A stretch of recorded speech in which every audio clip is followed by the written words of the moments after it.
At the family Christmas party, they gave gifts to everyone. One by one, the kids were called up, cousins from out of state, nieces and nephews I hadn't seen in years. Even Lexi, who was born just last spring, got a box wrapped in gold foil with her name on it. My daughter, Lena, sat patiently, smiling the way she always does when she's trying to be polite. She's 9, old enough to understand when something's not right, but still too young to know how to speak up in a room full of adults. The pile of presents slowly disappeared. Crumpled paper gathered at people's feet. The laughter got louder. And then silence. There were no gifts left under the tree. Not a small one, not a forgotten one, hiding behind a stocking. Nothing. Lena looked down at her hands. She didn't cry. She didn't ask why. She just folded them neatly in her lap and said nothing. I saw the way her fingers twisted slightly, the way her foot tapped against the leg of the chair. That was how I knew she was hurt, and no one said a word. My heart was pounding, but I stayed still. I watched the people around us. My husband's cousins, his uncles, his sister, even his mother, Deborah, move on like nothing had happened. Wrapping paper crinkled.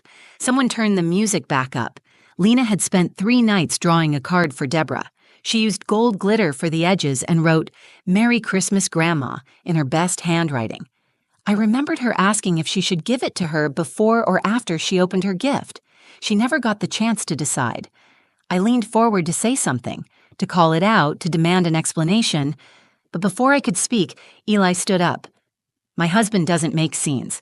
He's the one who de-escalates, who smooths over conflict with quiet phrases and calm glances. But this time, he didn't look calm. He walked over to the fireplace, reached behind one of the stockings, and pulled out a white envelope. He turned around to face the room. "This," he said, loud enough for everyone to hear, "was supposed to be opened last." The entire room froze.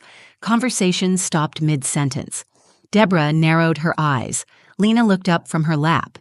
Eli walked the envelope over to her. He didn't say anything else, just handed it to our daughter and nodded. And for the first time all night, every single person in that room paid attention. Christmas Eve had always been a big deal at the Morgan house. Eli's parents, Deborah and Walter, hosted it every year in their oversized 2-story home just outside Columbus.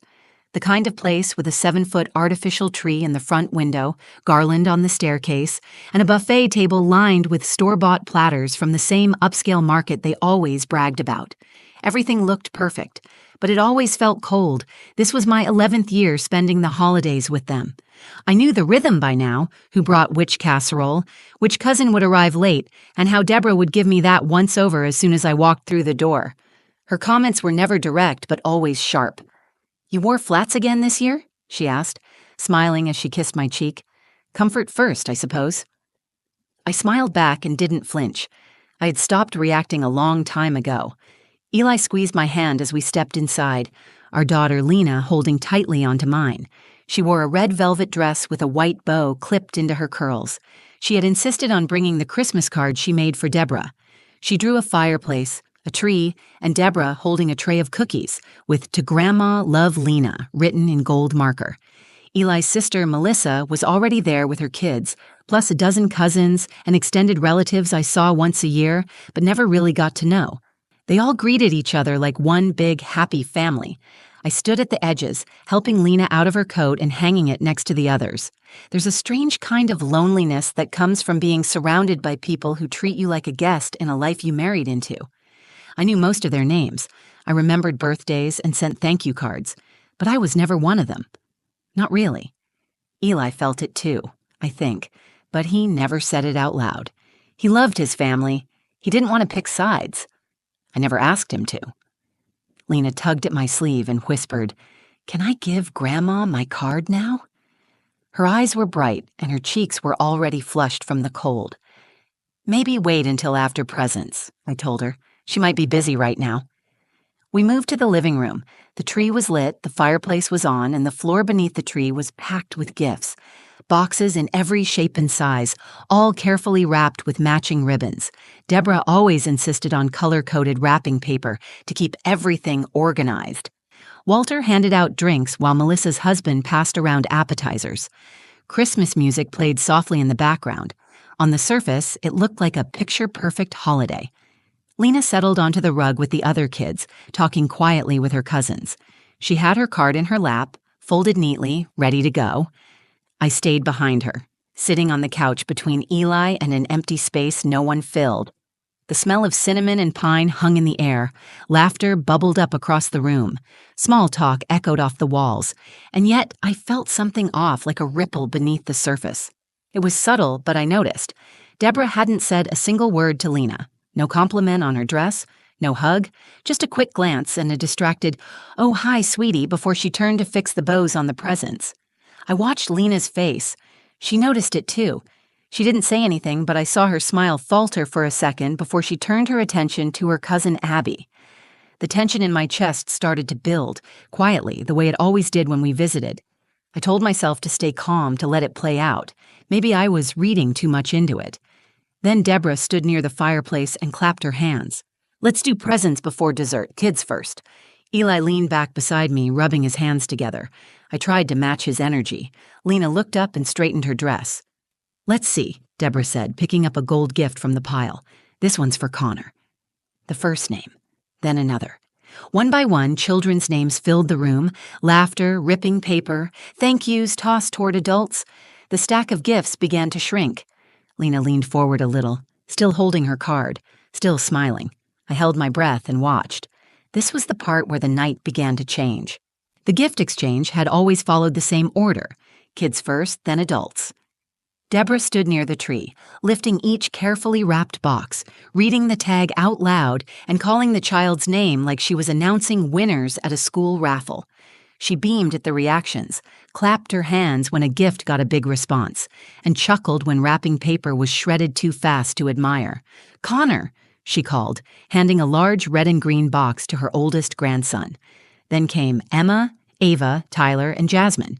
She even pulled out a small plush-wrapped package and said, "This one's for Lexi, her first Christmas." Lexi was barely 6 months old, lying half asleep in her mother's arms. Everyone clapped and cooed. Lena clapped too. I kept my eyes on the pile. I counted what was left, only a handful. I reminded myself there were probably still more for Lena. Maybe something got misplaced. Maybe her name just hadn't come up yet. Deborah reached for a silver-wrapped box. "Owen," she said. The boy ran forward, took the gift, and returned to his seat. 2 gifts left now. I sat up straighter. "One for Abby," Deborah said. She passed it to Melissa, who handed it to her daughter. Then she picked up the final gift. It was long and thin, wrapped in blue paper with a white ribbon. Deborah squinted at the tag and smiled. "Ah, for Logan." Logan, a cousin's stepson. He didn't even share the family name. He took the gift with a quick nod. Everyone watched him unwrap a remote-controlled car. I waited for Deborah to say something else, to pull out one last surprise, maybe one she had hidden behind the tree. But she turned to Walter and said, "All right, that's the last one." Someone turned the music up a notch. People started chatting again. One of Eli's uncles reached for another drink. A few of the kids began playing with their new toys in the corner. Lena sat still, cross-legged on the rug, her card still clutched gently in her hands. She looked up at me, not with tears, not with questions, just a small, tired smile, one that tried too hard to look fine. I leaned forward. "Lena," I whispered, "did you check the tags? Maybe there's one left." She shook her head, slow and certain. Number that was all of them. Her voice was soft, but I could hear the effort behind it. She was trying not to make a scene. She was trying to act like she didn't care. I felt something tighten inside me, something sharp and hot. I looked toward Deborah.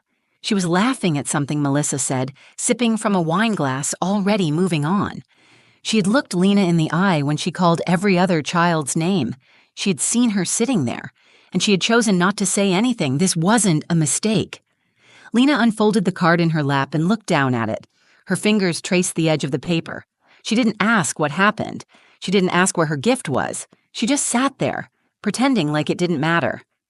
I couldn't breathe for a moment. Eli was next to me, unusually quiet. He hadn't spoken once since the gifts began. I looked at him. His eyes were locked on Lena, his jaw tight. Something was building behind his silence. "I'm going to say something," I said under my breath. Wait, he replied. Just wait a second. For what? He didn't answer. I sat back, my hands clenched, heart pounding. My daughter had been excluded in front of more than 20 people, and no one said a word. Not Melissa, not Walter, not a single cousin or aunt or uncle. The silence was almost worse than the slight itself. It was a shared decision to ignore it, to let it happen. I reached for Lena's hand. She let me take it, but her eyes were still fixed on the empty space beneath the tree. The music played. Conversations picked up. A tray of cookies was passed around, but I couldn't hear anything clearly anymore. All I could feel was the burn of humiliation from my daughter and the ache of every moment she would remember from this night. And then Eli stood up. He didn't say a word at first. He walked to the fireplace and reached behind one of the stockings. When he turned around, he was holding a plain white envelope. He looked around the room. This, he said, his voice steady, was supposed to be opened last. The room went still. People stopped talking. Deborah slowly turned her head. Melissa blinked, confused. Every pair of eyes followed Eli as he walked the envelope across the room and gently placed it in Lena's hands. Eli handed the envelope to Lena and stepped back. No one moved. The air in the room changed, like someone had cracked open a window in the middle of a snowstorm. The warmth was gone, replaced by something sharp and cold. Lena looked at the envelope, confused. It was unmarked, just a plain white rectangle sealed at the flap. No ribbon, no tag, no decoration. She held it delicately, like it might break in her hands. "Go ahead, sweetheart," Eli said gently. She glanced at me, as if asking permission. I nodded. My throat was tight and my hands were shaking, but I kept my voice steady. "It's okay, open it." Around us, voices had fallen silent. People were watching, but trying not to make it obvious. Some shifted in their seats. Others sipped their drinks with sudden interest in the floor. Deborah crossed her arms. Her mouth pressed into a thin, irritated line, like someone had interrupted a speech she hadn't finished giving. Lena carefully tore the envelope open along the top. She reached inside and pulled out two things. The first was a small stack of white papers folded together. The second was a handwritten note, written in blue ink.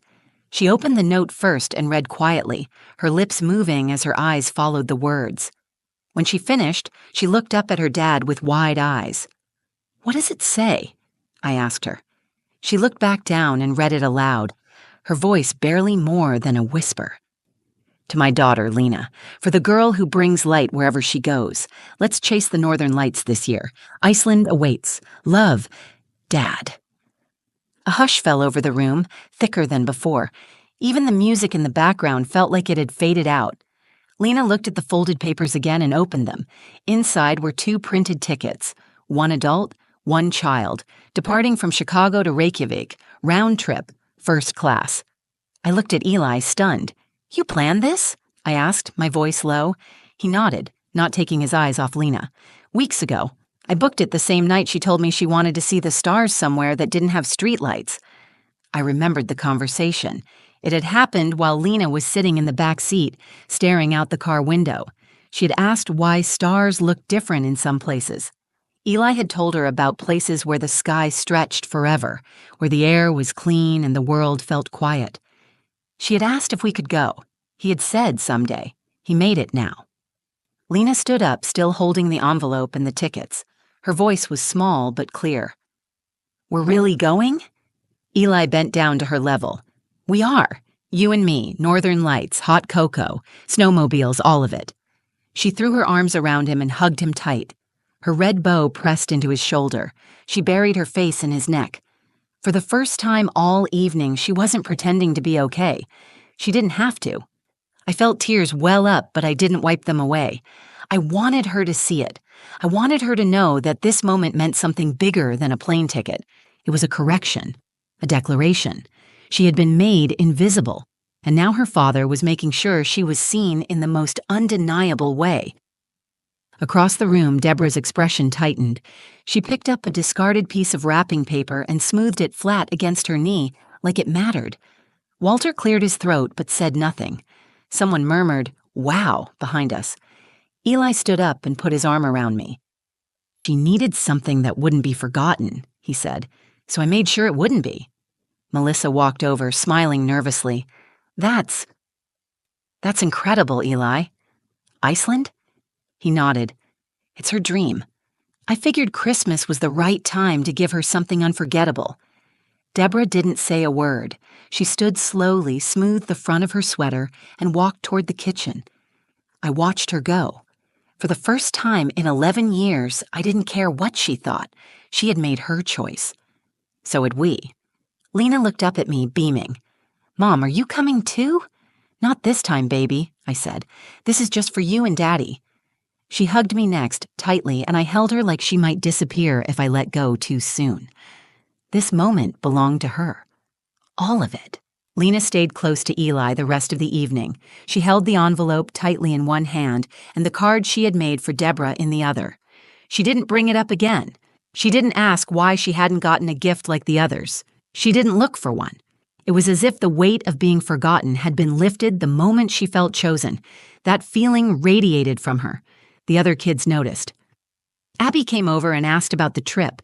Then Logan chimed in with questions about volcanoes. For the first time all night, Lena was at the center of the conversation, not because someone invited her in, but because something about her had become undeniable. Eli didn't brag. He didn't gloat. He sat on the couch, arm wrapped around Lena, quietly answering her questions about Iceland, describing glaciers and black sand beaches like he had been there a dozen times. He hadn't, but he had studied every detail. I realized then that this wasn't spontaneous. It wasn't a way to make up for something that had gone wrong tonight. He had planned it knowing exactly what might happen. He had anticipated this moment. I walked into the kitchen to grab Lena a bottle of water. Deborah was there, arranging store-bought sugar cookies on a tray like it was the most important job in the world. Her lips were tight, her movements mechanical. She glanced at me. That was quite the announcement.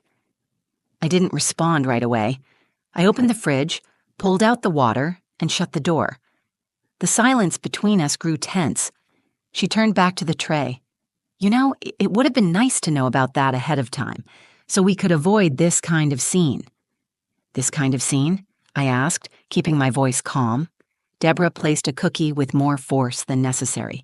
Making a child feel excluded on Christmas doesn't reflect well on this family. She didn't make herself feel excluded, I said, and neither did I. She noticed. Everyone did.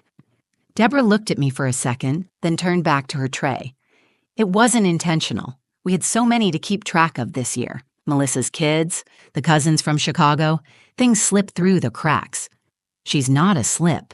She's your granddaughter. Her hand paused. I didn't mean, but you did, I said, cutting her off. You've always meant to keep me and her just outside the circle. You've never tried to hide it. Tonight was just the first time it showed that clearly to everyone else.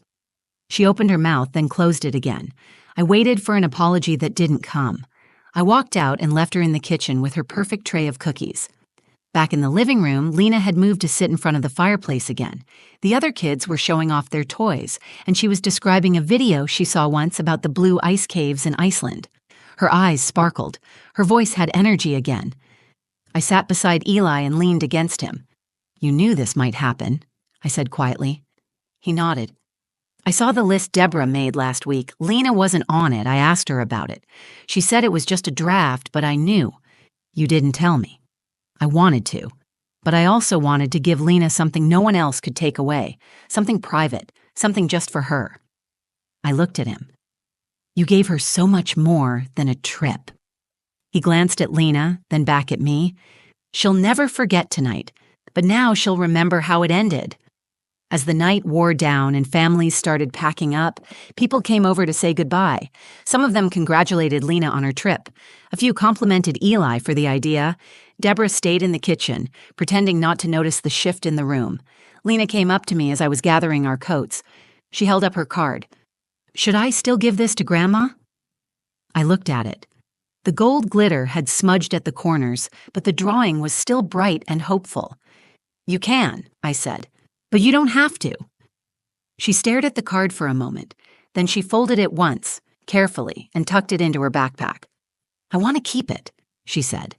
That was the most powerful choice she could have made. We drove home in silence for the first 20 minutes. Lena had fallen asleep in the back seat with her seatbelt still fastened, the envelope tucked between her arms like a keepsake she didn't want to let go. Her red bow was slipping out of her curls, and her cheek was pressed against the car window, fogging the glass with every soft breath. I watched her in the rearview mirror while Eli kept his eyes on the road. Snow flurries had started again, brushing across the windshield like white noise. I didn't speak. I didn't want to break the stillness that had settled in the car like a fragile piece. Finally, Eli spoke. I hated watching that, I nodded. I know.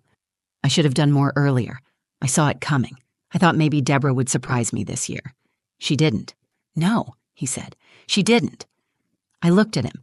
His hand was tight on the steering wheel, not angry, just steady. The way someone looks when they've made peace with a hard truth. She made a choice tonight, I said. And so did you. He glanced at me. Did I handle it right? You showed up for your daughter when it mattered. That's always right. When we got home, Eli carried Lena upstairs to bed without waking her. I followed behind him, switched on her nightlight, and pulled her blankets up to her chin. She stirred for a second, then turned onto her side, still holding the envelope. I stood there in the doorway, watching her sleep. A part of me ached for what she had felt earlier. The confusion, the disappointment, the quiet acceptance. But another part of me was proud of how she handled it, of how she didn't let it define her, and most of all, of the way she had come through it with her head held high. The next morning, Lena joined us at the kitchen table with a map of Iceland she had printed from the computer. She asked a dozen questions about geysers and northern lights and reindeer. She talked like someone who had found something new inside herself. Not just excitement about a trip, but the kind of confidence that only grows after you've been seen fully and loved deeply. Later that day, Eli got a call from Deborah. He didn't answer. He stared at the screen for a long time before silencing it and sliding it back onto the counter. She'll probably say it was an accident, I said. She will, he replied.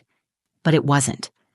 We both knew that, and for the first time in a long time, I didn't feel the need to fix it or smooth it over. There was nothing left to explain. Family isn't just blood. It's not wrapped up in obligations or forced invitations or pretending that love is present when it's not. Family is made in the choices we make, in the people we stand beside, in how we show up for each other when it would be easier to stay silent. That night, as I tucked Lena into bed again, she pulled out the card she had made for Deborah, the one she chose not to give. "Do you think Grandma will be mad I didn't give her this?" she asked. I knelt beside her bed. "I think Grandma will wonder where it went, and maybe that's okay." Lena looked down at the glittery edges and then back at me. "Can I keep it? Just for me?" "Yes," I said. "You can always keep what you make with love, even if it wasn't given to the person you made it for." She smiled. "I think I'll keep it in my suitcase." "For Iceland?" She nodded. "So I remember this Christmas. All of it." That was when I realized something important. She wouldn't remember the silence or the missing gift as much as she would remember the moment her dad handed her that envelope and everyone turned to see her for the first time. That was the memory she would carry, not the exclusion, the recognition. She wasn't overlooked, not in the way that truly matters. She was chosen. Thanks for spending this time with me and hearing our story. I didn't share it for sympathy. I shared it because I know what it feels like to watch your child be overlooked, and I also know how powerful it is when someone who loves them steps up and makes it right. If this story meant something to you or reminded you of your own family moments, please take a second to like the video. It really helps more people find it. Share it with someone who needs to be reminded that quiet love can speak louder than anything else. And if you want more real, emotional stories like this one, go ahead and subscribe to the channel and turn on notifications so you don't miss what's next. Drop a comment below if you've ever had a moment where someone made your child feel invisible, or where someone reminded them just how much they mattered. Thank you for being here. I'll see you in the next story.